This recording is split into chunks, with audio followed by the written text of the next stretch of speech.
Hello viewers, welcome back to my YouTube channel. आज हम पढ़ रहे हैं ऑर्गेनन ऑफ मेडिसिन का एफोरिज्म नंबर 50। तो स्टार्ट करते हैं। और एफोरिज्म नंबर 49 तक जो है हम पहले ही पढ़ चुके हैं। उसके वीडियोस आपको प्लेलिस्ट में मिल जाएंगे। ऑर्गेनन ऑफ मेडिसिन के नाम से एक प्लेलिस्ट है मेरे चैनल पे, वहाँ पर। और अगर आपको कोई भी क्वेरी है या फिर कोई भी एफोरिज्म 49 तक अभी तक समझ नहीं आया है या आपको लगता है इसे अच्छे से समझाया जा सकता है, और तो आप कमेंट सेक्शन में बता सकते हैं और मैं ट्राई करूँगी उसके ऊपर दोबारा वीडियो बनाने का। तो अभी फ़िलहाल हम 50 स्टार्ट करते हैं।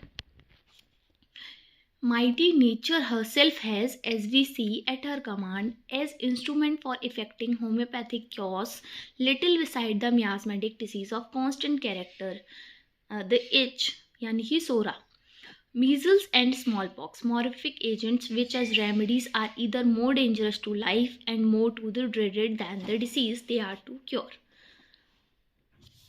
or of such a kind like the itch that after they have effected the cure they themselves require curing in order to eradicate in their turn, both circumstances that make their employment as homeopathic remedies difficult, uncertain and dangerous। तो इसमें बताया है mighty nature herself कि जो nature है वो खुद से, एज वी सी, जैसे हम देखते हैं, एट हर कमांड, अपने कमांड पर, मतलब नेचर का खुद का एक कमांड है।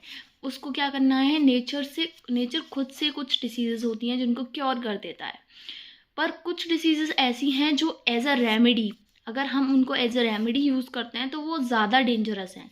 मतलब जो नेचुरल डिसीज़ है जो उससे ज़्यादा डेंजरस हैं। तो mighty nature herself has, as we see, at her command as instrument for effecting homoeopathic cure, मतलब जो होम्योपैथिक क्योर है उसको इफेक्ट में लाने के लिए, जो होम्योपैथिक क्योर है उसे इफेक्ट में लाने के लिए जो हमें इंस्ट्रूमेंट चाहिए। मतलब क्या है कि नेचर का भी रोल है होम्योपैथिक क्योर में। मतलब अगर नेचर के अकॉर्डिंग अगर हम क्योर करेंगे तभी वो होगा। इसीलिए हम कहते हैं सिमिलिया सिमिलिबस क्यूरेंटर, मतलब लाइक क्योर्स लाइक, कि नेचर जैसे क्योर करता है, जो नेचर की क्योरिंग की प्रोसेस है हमें वैसे ही करना है, सिमिलर। अगर हम डिफरेंट करेंगे एलोपैथी या एंटीपैथी तो क्योर नहीं होगा। तो नेचर का बहुत बड़ा रोल है।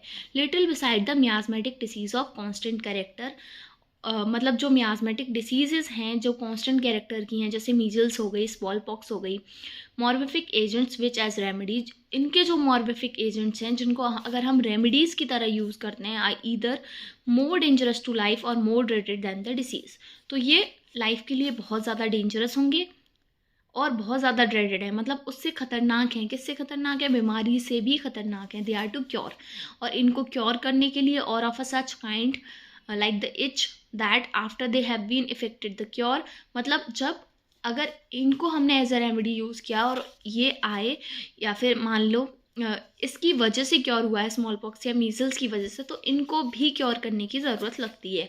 They themselves require curing in order to be eradicated in turn, मतलब इनको अगर हम एज अ रेमेडी यूज़ करेंगे तो ये बीमारी तो ख़त्म कर देंगे पर ये खुद रह जाएंगे, और इन्हें रिमूव करने के लिए हमें क्योर की ज़रूरत है, इन्हें हटाने के लिए, जड़ से ख़त्म करने के लिए। Both circumstances that make their employment as homeopathic remedies difficult, uncertain and dangerous। दोनों सर्कमस्टांसेस में जो होम्योपैथिक रेमेडीज़ हैं उसका जो एम्प्लॉयमेंट है वो डिफ़िकल्ट हो जाता है और अनसर्टेन हो जाता है, मतलब निश्चित नहीं रहता। And how few diseases are there to which man is subject that find their similar remedy in smallpox, measles और itch। मतलब इसमें ऐसे बताया कि कुछ बीमारियां ऐसी हैं ह्यूमन में कि जो जिनमें स्मॉल पॉक्स हो गया, मीजल्स हो गया या इच हो गया, वो उसको एज अ रेमेडी यूज़ कर लेती हैं। मतलब हमने पढ़ा था कि हमने पिछले जो एफोरिज्म अगर आपने अच्छे से पढ़े होंगे तो आपको समझ आएगा। ये 50 वाला बहुत आसान है कि हमने पढ़ा था कि अगर नेचर में क्या है कि अगर स्मॉल पॉक्स, काव पॉक्स हुआ है और स्मॉल पॉक्स आ गया तो काव पॉक्स क्योर हो गया, या फिर कोई बीमारी है जो बहुत सारे हमने पढ़े थे कि ब्लाइंडनेस है, या फिर बहुत सारी बीमारियां हैं ऐसी जो क्योर हो रही थी स्मॉल पॉक्स के आने पे, तो smallpox as a remedy work कर रहा था। पर अब स्मॉल पॉक्स को हटाने के लिए भी तो अगर हमें चाहिए कुछ, क्योंकि ये उससे ज़्यादा डेंजरस है, जो पुरानी डिसीज़ है उससे ज़्यादा ड्रेडेड है, तो ऐसा क्या होता है, hence in the course of nature very few maladies can be cured by this uncertain and hazardous homoeopathic remedies. तो जो ये हजार्डस होम्योपैथिक रेमेडीज़ हैं, जो कुछ बीमारियां ऐसी हैं जो सिमिलर होती हैं इनसे और वो इनसे हट जाती हैं, and the cure by their instrumentality is also attended with danger and much difficulty for this reason the doses of these morbific power can't be diminished according to the circumstances as dose of medicine can. तो अब क्या है, ये तो natural disease है, naturally आएगी, naturally act करेगी, naturally करेगी। तो जो हम मेडिसिन की जैसे हम डोज कंट्रोल कर सकते हैं, उसकी पावर डिमिनिश कर सकते हैं ताकि उससे क्या हो, मतलब जो इफ़ेक्ट है वो कम हो और ज़्यादा ड्रेडेड ना हो, ज़्यादा खतरनाक ना हो, वो हम सब कर सकते हैं। लेकिन अब ये नेचुरल मतलब रेमेडीज़ हैं, तो जो मेलेडीज़ तो ये ठीक कर देंगी, पर जो ये नेचुरल रेमेडीज़ हैं, जो हैजार्डस हैं, अनसर्टेन हैं, इनको हम कंट्रोल नहीं कर सकते सर्कमस्टांसेस के according. But the patient afflicted with an analogous malady of long standing must be subjected to the entire dangerous and tedious disease, to the entire disease of smallpox, measles, which in its turn has to be cured। पर patient क्या होता है, patient में अगर कोई बहुत long standing melody है, मतलब काफ़ी टाइम से कोई बीमारी बनी हुई है और वो एनालॉगस है और उसमें अगर ये डिसीज सब्जेक्ट हो गई, ठीक है, तो क्या होगा, पूरी जो बीमारी है वो कैसी हो जाएगी, डेंजरस हो जाएगी, which in turn has to be cure, जिसे हमें क्योर करना पड़ेगा।